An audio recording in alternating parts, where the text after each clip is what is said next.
ოპოზიციამ გამოსავლის ალტერნატივას უნდა წამოაყენოს. ხალხმა უნდა იცოდეს, რას მიიღებს შედეგად, მიიჩნევს ქართული აკადემიის წევრი ნუკრი ქანთარია. ვიდრე შედეგი დადგება, ქართული პოლიტოლოგები არც თუ სასურველ ვარაუდებს გამოთქვამენ. არჩევნების დანიშვნა ოპოზიციაში ბზარს გააჩენს, მიიჩნევს პოლიტოლოგი რამაზ საყვარელიძე. მასთან ინტერვიუს ახალი თაობას თავაზობს მკითხველს.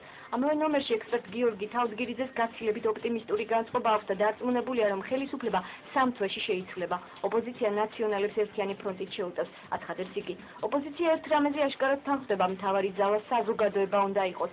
ხელისუფლების შესვლასთან დაკავშირებით ირაკლი ალასანია რეფერენდუმის გზას ირჩევს. რეფერენდუმი არის კონსტიტუციური უფლება, რომელსაც პრეზიდენტმა ანგარიში უნდა გაუწიოს, ამბობს ალასანია, რომელსაც პროცესების ესკალაციის ნაცვლად ცივილური კონსტიტუციური ფორმები ურჩევნია.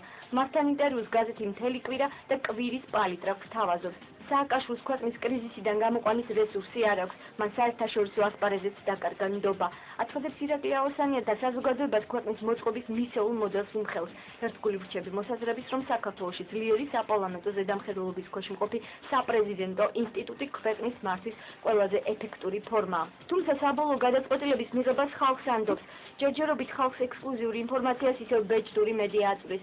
გაზეთ კვირის ქრონიკაში მოთხრობილია, თუ როგორ აღმოჩნდა ქუთაისის მეორე ციხეში ჩატარებული სარემონტო სამუშაოების ორგანიზატორი, ამავე ციხის პატიმარი. მშენებელი ინჟინერი ზურაბ ბაკურაძე გაზეთის მკითხველს დეტალურად მოუთხრობს, რა მოხდა 2007 წლის 24 ივნისს, რაც ითხოვდა მისგან ბაჩუ ახალაია და წინააღმდეგობის გაწევის გამო როგორ აღმოჩნდა ყოველგვარი სასამართლო პროცესის გარეშე, ჯერ პატიმარი, შემდეგ უბინაო და უმუშევარი. იგი ცნობილ ქუთაისის ციხის ბუნტის ამბავსაც ეხება და აცხადებს, რომ ბუნტის მიზეზი მხოლოდ და მხოლოდ შიმშილი და აუტანელი პირობები იყო. ხალხი მშიერი იყო და ატეხეს ბუნტი. ამ ბუნტის გამო ჩამოვიდა ახალაია, შეიყვანა ციხეში სპეცრაზმი და 3 კაცი მოკლა. შემდგომ ეს მკვლელობები ეგრეთ წოდებულ კანონიერ ქურდებს დააბრალეს. ყოფილი მაღალჩინოსანის დანაშაულებრივ ქმედებას ეხმიანება გაზეთი მთელი კვირა. კეზერაშვილმა მომთხოვა ინამ იმედისთვის ბრძოლა შეწყვიტოს, აცხადებს გაზეთ მთელი კვირის ფურცლებიდან სალფურ ჯორჯიას ხელმძღვანელი ირაკლი რუხაძე. ეს არის პირველი ინტერვიუ მას შემდეგ, რაც რუხაძეს ავტომანქანა აუფეთქეს. სალფურ ჯორჯიას ხელმძღვანელი რეზონანსის ყოველკვირეულ დამატებასთან ღიად საუბრობს იმაზე, თუ რა პროცესები უსწრებდა წინ მეიდანზე მომხდარ აფეთქებას. ეს იყო გამაფრთხილებელი აფეთქება. ვეჭვებ, ეს დაკავშირებული იყო ბადრი პატარკაციშვილთან და მის ბიზნესთან, ამბობს ირაკლი რუხაძე და ამის დასტურად მკითხველს აქამდე უცნობ ინფორმაციას აწვდის. ინტერვიუდან ირკვევა, რომ მანქანის აფეთქებამდე რამდენიმე დღით ადრე მას შეხვედრა ჰქონდა დავით კეზერაშვილთან. შეხვედრა გიგი უგულავას კაბინეტში მისივე თანდასწრებით მოხდა. კეზერაშვილმა მისგან მოითხოვა ინა გუდავაძის თანხმობა ბადრი პატარკაციშვილის აქტივების დიდი ნაწილის ჯოზეფ ქეიზე გადაცემაზე, რადგან ხელისუფლება დავალებული იყო მისგან ტელეკომპანია იმედთან დაკავშირებით. ამავე ინტერვიუდან მკითხველი შეიტყობს, როგორ დაემუქრა კეზერაშვილი ინა გუდავაძის კომპანია ბორჯომის ერთ-ერთი რუსული კომპანიისთვის გადაცემაზე უარის მიღების გამო. და როგორ აცხადებდნენ გივით არგამაძე და კახა ბენდუკიძე ირაკლი რუხაძესთან პირად საუბარში, რომ იმედი აღარ არის ჯოზეფ ქეის კონტროლის ქვეშ. ამ სკანდალურ ინფორმაციას თქვენ გაზეთის თელკვირაში აღმოაჩენთ. ქვეყანა რომ დაეტოვებინა ზურაბ ცოცხალი იქნებოდა, ამ სათაურით გაზეთმა ყველა სიახლემ გასულ კვირას მკითხველს ზურაბ ჟვანიას მხრივ ნინო ქადაგიძესთან ინტერვიუ შესთავაზა. გაზეთმა კიდევ ერთხელ შეახსენა საზოგადოებას საქართველოს პირველი პრემიერ-მინისტრის საეჭვო გარდაცვალების თარიღი და კიდევ ერთხელ დასვა კითხვა. რატომ იწყებენ ჟვანიას თანაგუნდელები მისი მკვლელობის ვერსიაზე საუბარს მხოლოდ მაშინ, როდესაც თანამდებობებს ტოვებენ. ჩემთვის ძალიან საგულისხმოა ზურაბს მემკვიდრეობა და ის იდეალები, რომელიც მას გააჩნდა. ძალიან მნიშვნელოვანია ის, რამდენად ერთგულნი აღმოჩნდნენ ამ იდეალების მისი თანაგუნდელები, აცხადებს გაზეთ ყველა სიახლის ფურცლებიდან ნინო ქადაგიძე.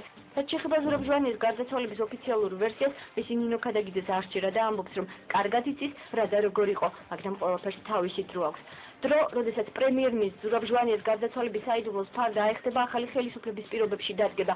ამგვარ განცხადებას გაზეთ რეზონანსის შაბათის ნომერში აღმოაჩენთ. საეჭვები აქვს და რა გახდა პრემიერის გარდაცვალების მიზეზი. გაზეთის შეკითხვებს ზურაბ ჟვანიას ძმა გოგა ჟვანია პასუხობს. იმ უბედურებისთვის, რაც საქართველოში დატრიალდა, აუცილებელი იყო ზურაბ ჟვანიას მოცილება. სხვაგვარად ეს ძნელი განსახორციელებელი იქნებოდა, მიიჩნევს პრემიერის ძმა, რომელიც გამოძიებაში არსებული ახალი დეტალების შესახებ ვერაფერს ამბობს, თუმცა ფაქტი თავად არის ბევრის თქმელი.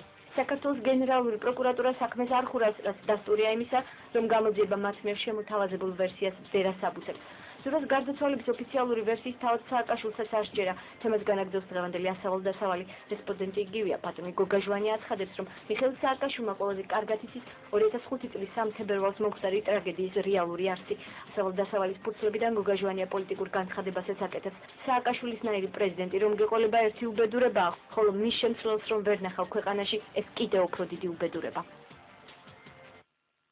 აი ეს არის ის მთავარი სათქმელი, რაც მე და ელისო დღევანდელი პრესიდან ამოვიკითხეთ. რა ხდება ქვეყანაში მაშინ, როდესაც პრესა იმ მდგომარეობაში იმყოფება, როდესაც ძაღლიყებს და ქარავანი მიდის. რას ფიქრობს ამაზე დღევანდელი პრესის ყველაზე სკანდალური სტატიის ავტორი? ეს ავტორი არის ელისო ჩაფიძე და მე მინდა ელისოს მიუბრუნდე. ელისო, მართალი გითხრა, ეს ინტერვიუ, რომელიც მე დავიკითხე, ინტერვიუ სალფორდის ხელმძღვანელ ირაკლი უხაძესთან, ძალიან ძიმე განწყობა დამიტოვა ინტერვიუმ. მიუხედავად იმისა, რომ ინფორმაცია, რომელიც ამოვიკითხე ინტერვიუდან, გარკვეულწილად ჩემთვის იყო ცნობილი. რა სიტყვის შენ, რა კითხვები დაგრჩა ინტერვიუს შემდეგ და ფიქრობ თუ არა, რომ ამ ინტერვიუს არ მხოლოდ სამართლებრივი, მოდი ვთქვათ, რომ საზოგადოებრივი შეფასებაც მიეცენ, მაგ გონია, ოდესმე დადგება ეს დრო.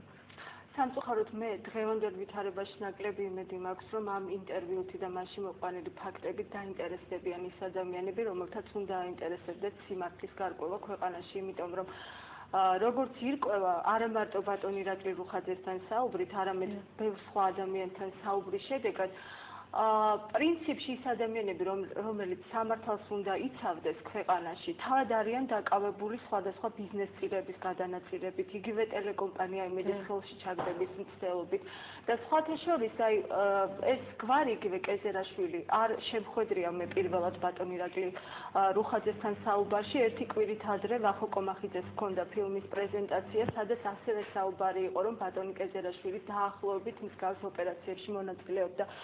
და მე მინდა მაყურებელს უბრალოდ შევახსენო იმის შესახებ, რომ თქვენ რა თქმა უნდა ძალიან კარგად იცით იმედში განვითარებული მოვლენების შესახებ, იმიტომ რომ თავად ხართ ერთ-ერთი მსხვერპლი იმისა, რაც მოხდა იმედში. თქვენ მიუღებელი აღმოჩნდით, მე მგონი რადიო იმედის ხელმძღვანელობისათვის და ამის შესახებ თავად გააკეთეთ განცხადება და მე დარწმუნებული ვარ, რომ თქვენ სიტყვას მაინც იტყვით ამ გადაცემის მეშვეობით.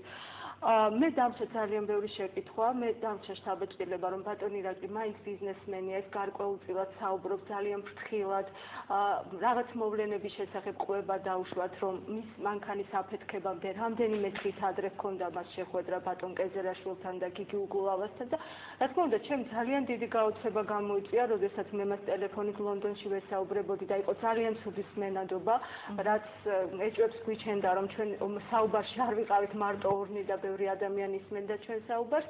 და დამჭა შთაბეჭდილება, რომ ის პირდაპირ რა თქმა უნდა ხელს არავის არ ადებს, მაგრამ მე გამიჩნდა ბუნებრივად კითხვა, რა კავშირში იყო ამ ყველაფერთან დავით კეზერაშვილი, რომელიც გახდა თავდაცვის მინისტრი და ქვეყნის თავდაცვის უნარიანობით უნდა ყოფილიყო დაკავებული და ასევე ბატონი გიგი უგულავა, რომელიც საერთოდ თბილისის მერია და უამრავი საქმე აქვს გასაკეთებელი გარდა იმისა, რომ ბიზნესმენებს შეხვდეს ესეთ საიდუმლო ვითარებაში. ელს ვაპირებ თუ არა, რომ ამ მასალაზე მუშაობა გააკეთო? რა თქმა უნდა, აქ არის ძალიან საინტერესო დეტალები ბატონი სასნოვსკის მანქანის აფეთქებასთან დაკავშირებით. მე რა თქმა უნდა არა ვარ საგამოძიებო ორგანო და არა მაქვს უფლება ვინმე ვაიძულო, რომ ჩემთან ისაუბროს, მაგრამ თუ კი ამ ადამიანს გაუჩნდება ჩემთან საუბრის სურვილი, ისევე როგორც ბატონ კეზერაშვილს და ბატონ უგულავას, მე რა თქმა უნდა მზადა ვარ და ძალიან დიდი სიამოვნებით მათ ინტერვიუებსაც გამოვაქვეყნებ და შემდეგ ალბათ ჩემს მოსაზრებასაც ამ საკითხთან დაკავშირებით.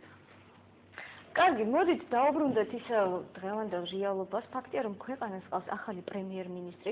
ფაქტია ისიც, რომ ამ მოვლენამ სულ რაღაც რამდენიმე დღით დაასწრო ქვეყნის პირველი პრემიერ-მინისტრის გარდაცვალების ფაქტს. 4 წელი სრულდება ზურაბ ჟვანიას გარდაცვალებიდან. 4 წლის შემდეგ მისი თანაგუნდელები ეჭვებს გამოთქვამენ, თუმცა ჯერჯერობით ეს ეჭვები არ ასახულა გარდაცვალების ოფიციალურ ვერსიაზე. რას ფიქრობს ამაზე ზურაბ ჟვანიას მეუღლე ქალბატონი ნინო ქადაგიძე? დაგველოდეთ რეკლამის შემდეგ ნინო ქადაგიძესთან ერთად დავბრუნდებით.